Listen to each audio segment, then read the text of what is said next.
Bismillahirrahmanirrahim. Assalamualaikum warahmatullahi wabarakatuh. Perkenalkan, nama saya Danu Hasbullah Leki. Saya dari program studi pendidikan guru sekolah dasar STKP Pelita Nusantara Buton. Kemudian pada video kali ini saya akan menjelaskan terkait beberapa materi yang terdapat di inovasi pendidikan. Namun sebelum kita masuk lebih jauh lagi terkait apa itu inovasi pendidikan, terlebih dahulu kita harus mengetahui kata dari inovasi itu. Jadi kata inovasi ini dia itu berasal dari kata Latin, yaitu innovation, yang berarti pembaharuan atau perubahan. Lalu apa yang dimaksud dengan inovasi pendidikan? Nah, menurut Ibrahim, ia mengemukakan bahwa inovasi pendidikan adalah inovasi dalam bidang pendidikan atau inovasi untuk memecahkan masalah pendidikan. Kemudian kalau kita berbicara terkait inovasi ini, mengingatkan kita pada dua istilah, yaitu invasi atau discovery. Invasi adalah merupakan penemuan sesuatu yang benar-benar baru, artinya merupakan hasil karya manusia. Kalau discovery adalah penemuan sesuatu benda yang sebenarnya telah ada sebelumnya. Kemudian dalam inovasi pendidikan terbagi dua buah inovasi yang baru, yaitu top down model, bottom up model. Nah, top down model yaitu inovasi pendidikan yang diciptakan oleh pihak tertentu sebagai kayak pimpinan atau atasan yang diterapkan kepada bawahan. Seperti halnya inovasi pendidikan yang dilakukan Kemendiknas dan Kemenak selama ini. Kalau bottom up model adalah model inovasi hasil ciptaan dari bawah, serta dilaksanakan sebagai upaya untuk meningkatkan penyelenggaraan dan mutu pendidikan. Model inovasi yang diciptakan berdasarkan ide, pikiran, kreasi, dan inisiatif dari sekolah, guru, atau masyarakat yang umumnya disebut itu. Terus kita masuk di karakteristik inovasi pendidikan itu. Secara umum, karakteristik inovasi pendidikan dapat diartikan berdasarkan kata karakteristik. Karakteristik adalah ciri khas atau bentuk-bentuk watak atau karakter yang dimiliki oleh setiap individu, corak tingkah laku, tanda khusus. Terus macam-macam karakter inovasi pendidikan itu ada berapa saja. Salah satunya keuntungan relatif. Terus ada kompatibel, ada kompleksitas, reliabilitas, dan dapat diamati. Terus setelah kita mengingat tadi, lalu proses inovasi pendidikan itu apa? Jadi proses inovasi pendidikan adalah serangkaian aktivitas yang dilakukan oleh individu, organisasi, mulai sadar tahu adanya inovasi sampai menerapkan atau mengimplementasikan inovasi pendidikan itu. Terus ada faktor-faktor yang mempengaruhi inovasi pendidikan. Yang pertama, faktor yang ada dalam sistem pendidikan. Yang kedua, faktor yang ada di luar sistem pendidikan. Terus kita masuk di model keputusan inovasi. Menurut Rogers Everett, ia membagi proses keputusan inovasi terdiri dari 5 tahap, yaitu tahap pengetahuan, tahap bujukan, tahap keputusan, tahap implementasi, dan tahap konfirmasi. Terus tahap tahap pengetahuan itu merupakan proses keputusan inovasi dimulai dengan tahap pengetahuan, yaitu tahap pada saat seorang menyadari adanya suatu inovasi dan ingin tahu bagaimana fungsi inovasi tersebut. Terus tahap bujukan. Tahap bujukan ini merupakan tahap persuasi dari proses keputusan inovasi.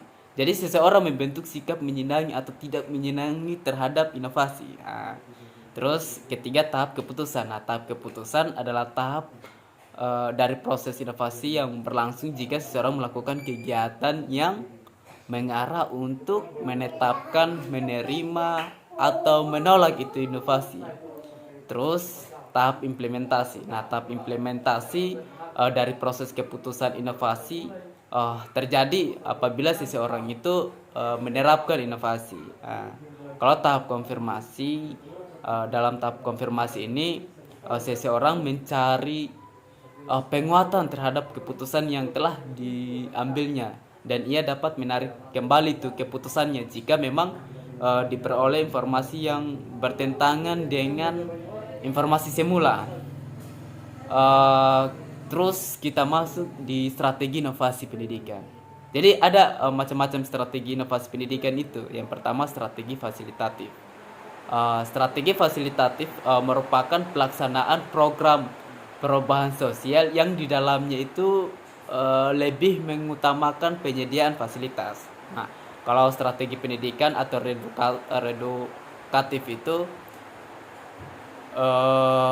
dapat didefinisikan sebagai perubahan sosial atau pengajaran kembali, reeducation. Pendidikan dipakai untuk mencapai perubahan sosial. Terus strategi persuasif. Nah, strategi persuasif ini merupakan program perubahan sosial dengan menggunakan strategi bujukan atau persuasif, yang artinya untuk mencapai tujuan perubahan sosial dengan cara membujuk atau merayu agar sasaran perubahan ini dia mau mengikuti yang namanya perubahan sosial yang sudah di-planningkan atau direncanakan. Terus strategi paksaan. Kalau strategi pelaksanaan program perubahan sosial dengan menggunakan strategi paksaan, yang artinya dengan cara memaksa klien atau sasaran perubahan untuk mencapai tujuan perubahan. Terus inovasi kurikulum 2013. Nah, pengertian kurikulum 2013 ini yang berbasis kompetensi dapat diartikan atau dimaknai sebagai suatu konsep kurikulum yang menekankan pada pengembangan kemampuan melakukan atau kompetensi tugas-tugas dengan standar performasi tertentu, sehingga hasilnya dapat dirasakan oleh peserta didik berupa penguasaan terhadap seperangkat kompetensi tertentu. Kemudian ada juga inovasi kurikulum berbasis masyarakat. Nah, inovasi kurikulum berbasis masyarakat yang bahan dan objeknya kajiannya itu kebijakan dan ketetapan yang dilakukan di daerah, disesuaikan dengan kondisi lingkungan alam, sosial, ekonomi, budaya, dan disesuaikan dengan kebutuhan pembangunan daerah yang perlu dipelajari oleh siswa di daerah tersebut.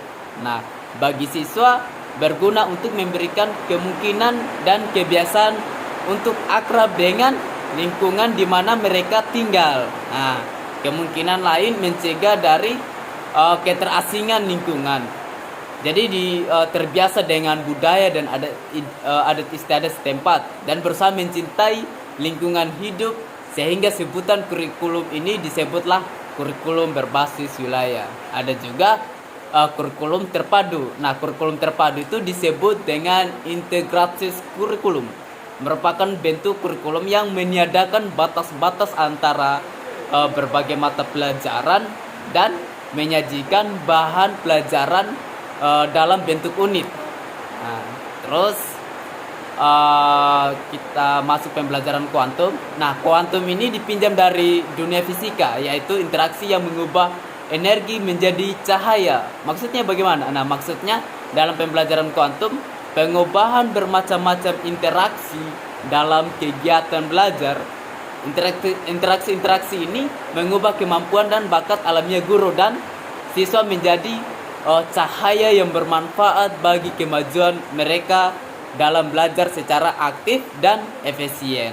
Nah, terus kita masuk dalam konsep dasar pembelajaran kontekstual. Nah, kontekstual itu berasal dari kata konteks yang berarti hubungan konteks, suasana, dan keadaan. Secara umum, kontekstual mengandung arti yang berkenaan, relevan, ada hubungan atau kaitan langsung, mengikuti konteks yang membawa maksud, makna dan kepentingan. Terus komponen-komponen pembelajaran kontekstual itu melandasi pelaksanaan proses pembelajaran kontekstual yang memiliki 7 asas, meliputi kontrafisme, inquiry, bertanya, masyarakat belajar, permodelan, refleksi, dan penilaian nyata. Jadi itu saja penjelasan singkat dari saya. Jika ada salah kata dari saya ucapkan permohonan maaf. Sebenarnya materi inovasi pendidikan ini masih banyak yang perlu kita jelaskan. Hanya karena terbatas oleh waktu, sengaja materi ini dipersingkat lebih dipersingkat begitu. Sekian dari saya. Saya ucapkan billahi taufik walhidayah. Wassalamualaikum warahmatullahi wabarakatuh.